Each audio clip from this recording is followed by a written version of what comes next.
Mga kakarpintero, ngayon mag-i-install tayo ng built-in cabinet. Ayan, yan yung ilalagay natin na hamba. Saka ito yung mga pintuan nya.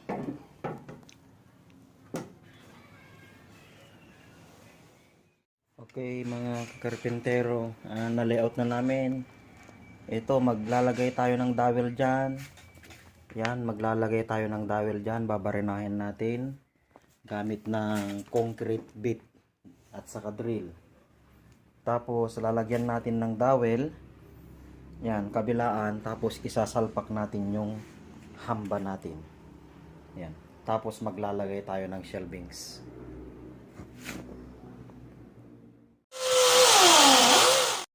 Okay mga kakarpentero, ayan. Maglalagay na lang tayo ng shelves. At saka yun, yung huli natin ilalagay yung takip nya. Ayan mga kakarpentero. Okay, ayan na mga kakarpentero, maglalagay na tayo ng takip at saka yan, yung concealed. Ilalagay natin yung concealed, i-adjust natin at yan, ilalagay din natin yung